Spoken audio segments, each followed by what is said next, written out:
Okay, it's going to be a review of Unforgiven 1998. So I'm going to actually go against the grain here. Usually I will never upload, multiple videos in the same day. But for Unforgiven September, I'm going to do it with 98, 99, and 2000 all in the same video. It kind of got me thinking. My friend Jason Curry from Big Apple Basketball, we did a video on his summer camp, a couple years ago, and when we were going to upload the video, he wanted it in 6 different parts, and I told him, I said, a lot of times if you upload, a lot of videos in one day, like people will watch one video and then they won't watch anything else, and he's like, yeah, I like what you said. We'll just upload it sporadically. So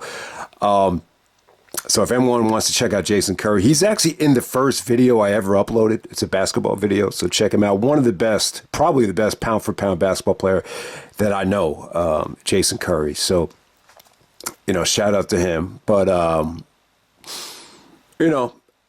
just had a lot of moving expenses this month. I was without internet access for a good portion of the beginning of September. So I'm kind of in a rush. There's only 1 week of September left. So I thought this would be the best way to do it. But, with 2003, the 20th anniversary, I'll try to save that for itself, on, one of the last days of September. So that will definitely be coming. But yeah, man, let's get right down to it. So I'm going to put a playlist together for Unforgiven. So if you're doing stuff around the house or working on the computer, you could just click on the playlist and then they'll all play consecutively back to back. And if you want to watch 2001 and 2002 over again, be my guest. That will be cool. But yeah, so that there'll be an Unforgiven playlist. Let's get started before this video goes way too long. Okay, all right. So this Unforgiven 98, I wasn't thrilled about doing this one because doesn't really, stay true to the tradition with Unforgiven being in September. So just to be clear, this pay-per-view happened right after WrestleMania 14. It's the pay-per-view right after WrestleMania in April. So the first Unforgiven is actually April 26, 1998, from Greensboro, North Carolina, Ric Flair country. And it's interesting, Bruce Pritchard was actually saying that, they didn't really draw that well historically in the Carolinas because it's Flair country, it's NWA, WCW country, so you definitely understand it. But they did really, really well here in terms of attendance. They did 21,427. I believe, besides Starrcade 83, this set a record in terms of revenue at the gate, and merchandise, blew anything before away. The pay-per-view buy rate, 300,000 buys, a pretty successful number, especially coming off of WrestleMania 14. I think you got to keep in mind that this is still, I know this isn't a traditional 2-hour in your house from 95 to 97, but it's still technically Unforgiven in your house. So it probably is the best buy rate In Your House ever got, at least up to that point. I think the first time In Your House ever, passed the 300,000 mark. I think Bad Blood 97 did 250. The first couple In Your Houses, because Sid was in the main event with Diesel and they were relatively cheap, those did pretty well. I think they did 270. But this would be the first In Your House to, break the 300,000 mark. So pretty successful show. So this is right before Over the Edge. And, the Austin Foley main event from Over the Edge gets a lot more love. But this is still a really, really good Austin and Do Love main event. But, what really stole the show here in terms of, from a visual standpoint, is the Inferno match between Undertaker and Kane. And, pretty interesting backstory, too, about, all the safety precaution that went into the Inferno match. And it's funny, when I hear Bruce talk about it, it sounds to me like a lot more effort was put into this match than Over the Edge 1999, where Owen Hart passed away. So that's just an interesting side note there. But yeah, man, let's get right down to it. This is once again, I can't say that this is, going to age that well for everybody. It's another typical, 1998 WWE pay-per-view. But I still thought it was good, though. I think the double main event is good. I think he had some interesting things, on the undercard of this show. I think it's a better show than Over the Edge from start to finish. But I will agree, though. I think Austin and Edge from Austin and Dude Love from Over the Edge 98 is definitely the better match than this, and I'll explain why. I think, there's just little things about the Over the Edge match that, makes that better than Unforgiven 98, which, doesn't get the love that the Over the Edge main event gets. And I just want to explain why when we get to it. But, we start off with the 6-man tag with the Nation of Domination. So Owen Hart would actually join the Nation leading up to this show. So it's interesting how Owen and the Nation are in back-to-back matches here. So you got Farooq coming off of the babyface turn at WrestleMania, teaming up with Ken Shamrock and Steve Blackman, who makes an appearance later on in the night with Jeff Jarrett. Got to remember to talk about some of the non-wrestling stuff. There's like 3 major non-wrestling segments that I want to touch on. So 6-man tag with Farooq, Shamrock, and Blackman going up against the Nation of D'Lo Brown, Mark Henry, and The Rock as Rocky Maivia. Rock's the Intercontinental Champion. Rock got a ton of heat. Red hot heat for The Rock. Lots of Rocky sucks chants. But yeah, this was cool. Anytime Farooq and The Rock touched here, the fans were into Farooq. I think the face turn was still fresh at the time. By the time he got the Over the Edge, though, like no one gave a shit about that feud anymore. It really is weird. So Farooq actually goes over with the Dominator. It did not look pretty. It looked like he had a tough time, rotating The Rock on the Dominator. It just didn't look good. But you didn't get to see a lot of Shamrock here. Shamrock was injured, which might explain why he was on the poster for Over the Edge and didn't wrestle at Over the Edge. All right, so next up, Austin actually comes out. I think it's the timekeeper, the guy that rings the bell. Timekeeper, Mark Eaton. Kind of a nerdy looking guy with a mustache. Austin kind of bullies him. I think Austin and him had a great relationship. I think he's the guy that actually used to throw the beer to Austin, but Austin just kind of bullies him and says, if you try to screw Steve Austin, maybe you'll get fired. But if you screw me, you're going to lose your life. Like, how do you feel about actually losing your life if you screw Austin? So Austin just kind of puts the fear of life into him, and it actually paid off in the main event. So within the context of this show, I think the main event is actually a lot better than just watching it on a DVD compilation. So and then also you get a Vince segment where they're in North Carolina, and Vince brings it to everybody's attention that he's a native North Carolinian. So this is where Vince was born, in North Carolina. So also, Vince just kind of, talks about how he wants Austin to lose the belt, and Stone Cold screwed Stone Cold for, not being the new and improved sellout, version of Austin. So, I mean, what Bruce was saying is they were trying a lot of these,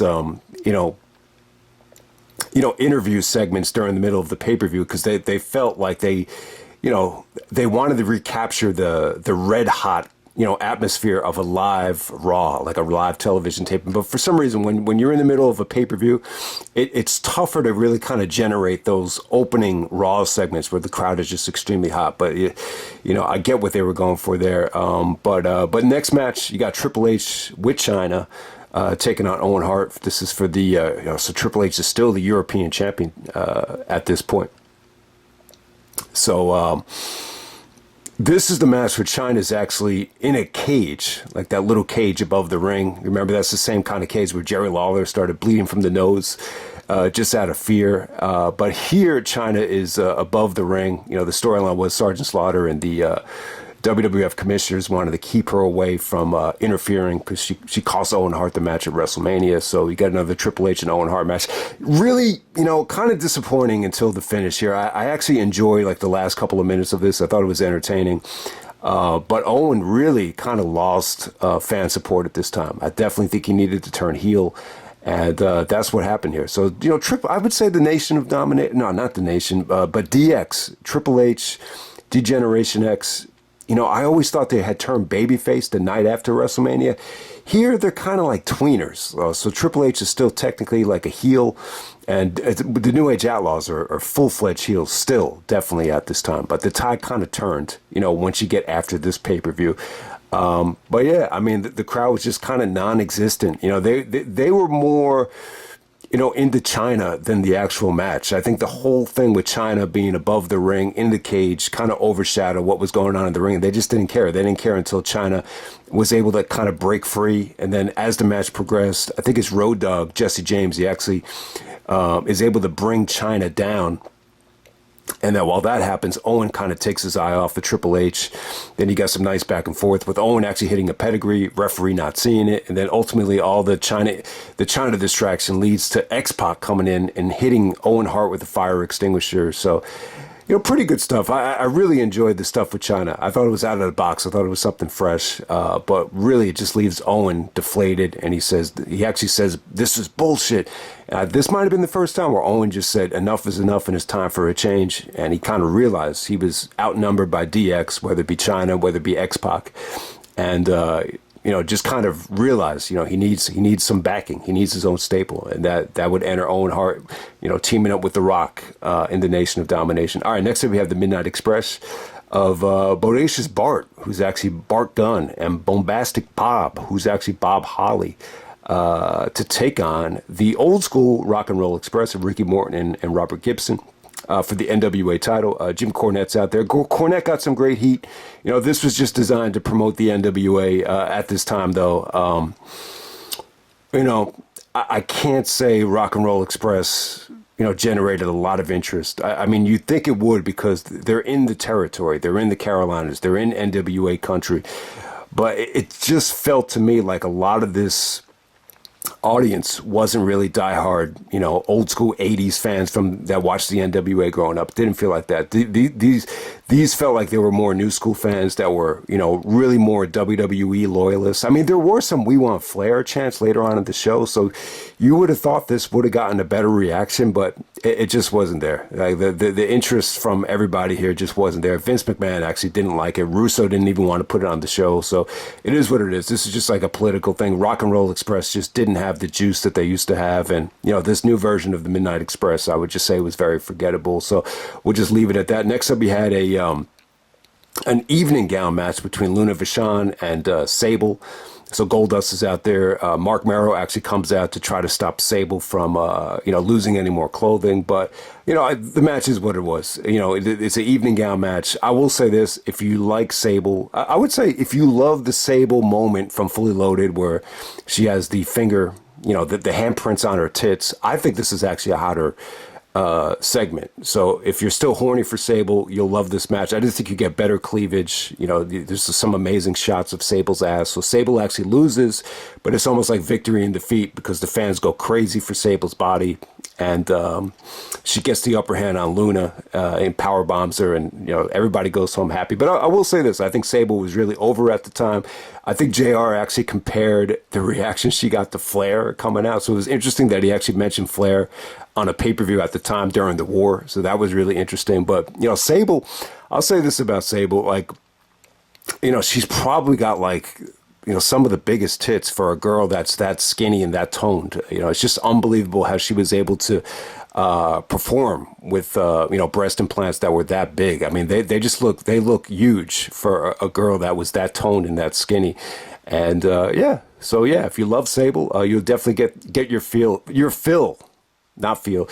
Jerry Lawler had that funny line. This is probably like one of the best Jerry Lawler lines, on pay-per-view. He said, "Pennies aren't the best thing in the world, but they're right next to it." So you get what he's saying. Big fan of the Jerry Lawler. All right, next up we have the New Age Outlaws actually challenging Legion of Doom 2000 with Sunny. So you get to see Sunny, before she goes to ECW with Candido. I think she was actually at Over the Edge as well.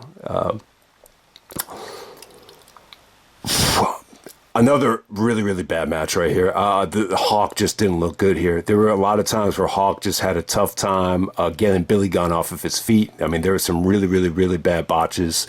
New Age Outlaws got great heat. They were making fun of Dean Smith. They said, we're going to bring out Dean Smith. So if you haven't heard of Dean Smith, he's actually the coach of the University of North Carolina. This was Michael Jordan's coach in college. Jordan credits Dean Smith, even more so than Phil Jackson, with just, showing him the fundamentals of the game. So you know how important he is. He's a legend in North Carolina, but this wasn't, and I've said it time and time again, a lot of wrestling fans aren't basketball fans. So whatever they did to, humiliate Dean Smith, it just didn't work in front of this live crowd. But, I thought the match got too much time. They go well over 10 minutes.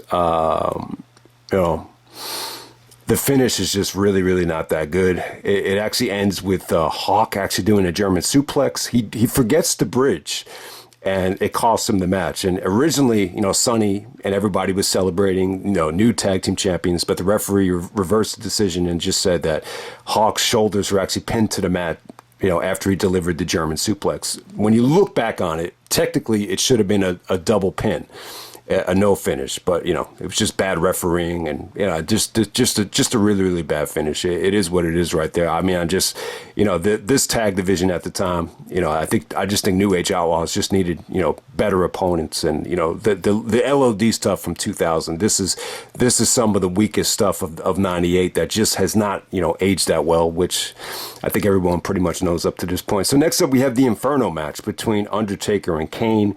So you have the whole ring, with fire on it. They go about 16 minutes. That's a lot of time considering how hot that was. I know Undertaker, I think he said this in one of his documentaries. He was like, all right, we're gonna surround the ring with fire. He's like, God damn, that sounds like a great idea. So both guys were kind of like,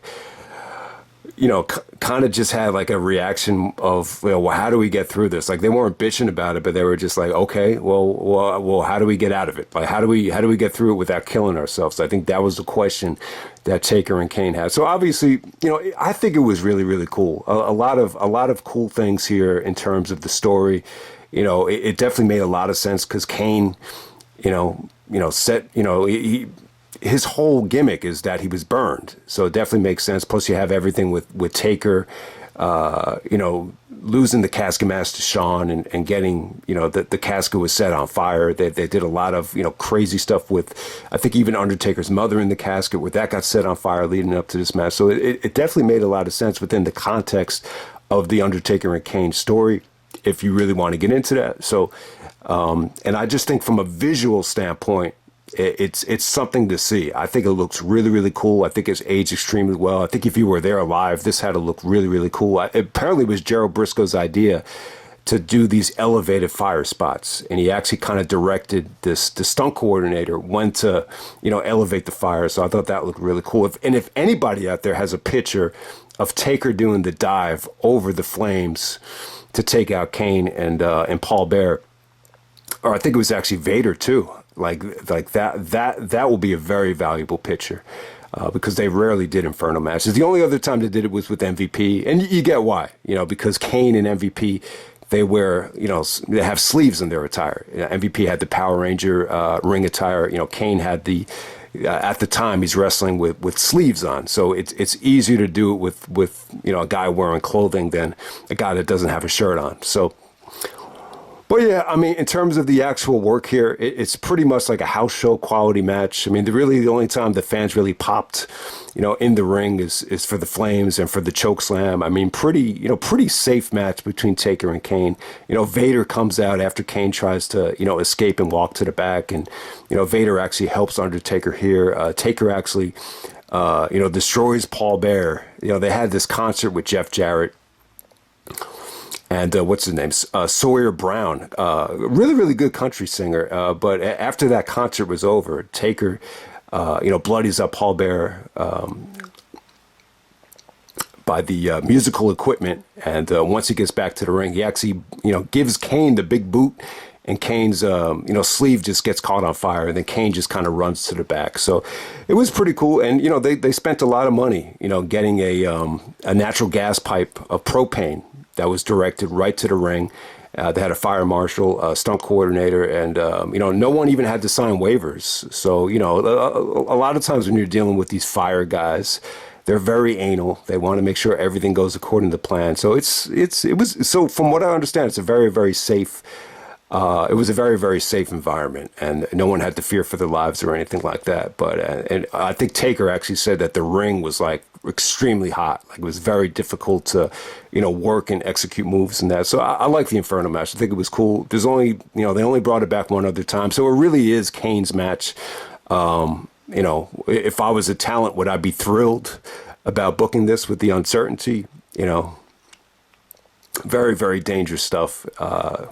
I just remember when MVP got burned, there was more of, a rush to just, make sure he was safe and put him out. I don't think he ran to the back like Kane did, but, the match is cool for what it was. I'm sure, it's not going to age well for everybody, but we're going to move on to the main event here. We have the WWF Championship.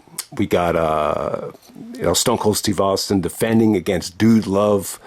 So it's really interesting. I didn't, comprehend it at the time, but Vince McMahon, you got Vince Russo there too, but, it was Vince McMahon that, pushed away from the idea that Triple H should get the title shot, coming off of WrestleMania 14. I think that would have been logical looking back on it, but he just thought, with Austin, going to be the face of the company, he just wanted something fresh for Steve, because if you continue the DX stuff, it leads everybody to want, Shawn Michaels to come back, and he just wanted to get away from Bret and Shawn and just kind of enter into a new direction. So, yeah, I mean, I think that definitely paid off big time.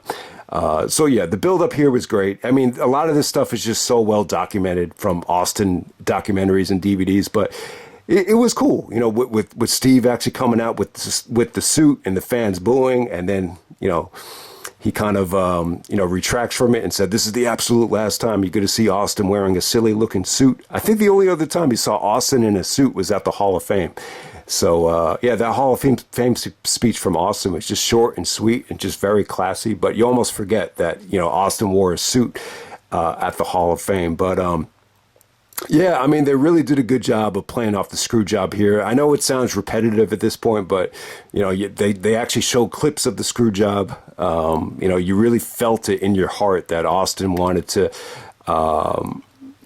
just make sure that didn't happen again. And it came off well because, and I've said it time and time again, I think ideally, I don't see Austin as like being a Vince McMahon, one of these guys that Vince would look to as like the next great white hype, like Hogan or Lex Luger, or even a John Cena and Randy Orton. I think Austin's someone that really had to have, I think what won Vince over with Austin was just the overwhelming support of fans. I don't think Vince really ever saw Austin as, oh, this guy's going to set the world on fire. It was really the fans and the fan reaction that decided like Austin is going to be our guy, and you have no choice but to push him. So let's get that out of the way first. Yeah, I think Dude Love was just a better fit for the storyline than Triple H with the whole sellout thing. So it was pretty cool. And it's I know Unforgiven 98, I don't think it's aged that well with everybody, but I think the important thing to keep in mind is this is where the ratings, the tide was turned. I think this is the first Raw leading up to it where they actually, beat Nitro. It was the Vince McMahon and Austin match where Austin had one hand, tied behind his back, and that's where Dude Love, sided with Vince and made the official, reinforced heel turn. So, But yeah, I think what this match has going against it from Over the Edge 98, I got to say Austin's pop, even though he came out earlier in the show, the second pop was actually bigger because there was more anticipation. There was just more of, excitement in the air. I think when he first came out, people just didn't expect it. So it wasn't that big of a pop. But I will say, like at Over the Edge 98, they mixed the audio and the glass just a lot better by the time you get to Over the Edge. I think Foley at Over the Edge was in better shape. Everything just looked more crisp, even from the bumping and the, some of the headlocks. Everything just looked really, really, really, really fluid in that match. Plus, I think when you get to Over the Edge, you got a more definitive finish. It was more of a team effort. Just so many different guys playing their roles, whether it be Pat Patterson, Undertaker, Vince. This just felt like a triangle between Dude, Austin, and Vince. And, it was still damn good, though. Like, if you love the Over the Edge match, this is still a 4-star match. I think Foley took some incredible bumps here. He took an amazing hip toss off the cage. He took some incredible, bumps with his knees into the steel steps that just looked very violent and vicious. Austin just had great timing, great intensity. They played off the screw job with, the mandible claw, and believe it or not, an abdominal stretch. Foley's not really a submission wrestler, so I don't really think the screw job, really fit him. I think you could have had a better guy in that spot if you're really trying to play off that sharpshooter, but they did a good job with it. And the timekeeper feared for his life, and Austin actually gets the victory just by hitting the mat. The referee actually took a bump, so Austin had to count the three count himself, and putting the fear of God or the fear of life into the timekeeper's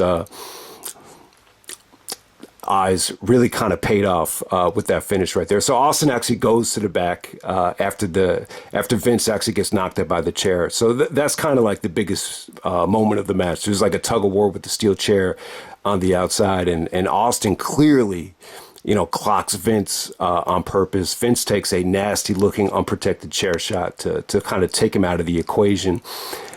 And after the match is over, Pat Patterson is telling Vince to, strip him of the title. And then they tell the referee because Austin hit a WWE official, he's disqualified. So even though Austin's already backstage, the official ruling is as the DQ. So it doesn't have like a definitive finish. I think even when Austin's, counted to 3, I think a lot of fans were a little bit confused, like if that was the actual finish. So I don't think the finish is going to age well for everybody, but it was still cool. It was still a nice little way to continue this feud, which definitely deserved the rematch. And yeah, man, I think this is a great follow up to WrestleMania. I think anybody that really, got invested in Austin's run in '98 will definitely find this main event satisfying. I'll just leave it at that. So that's Unforgiven '98, the follow up to WrestleMania 14, and I'm out.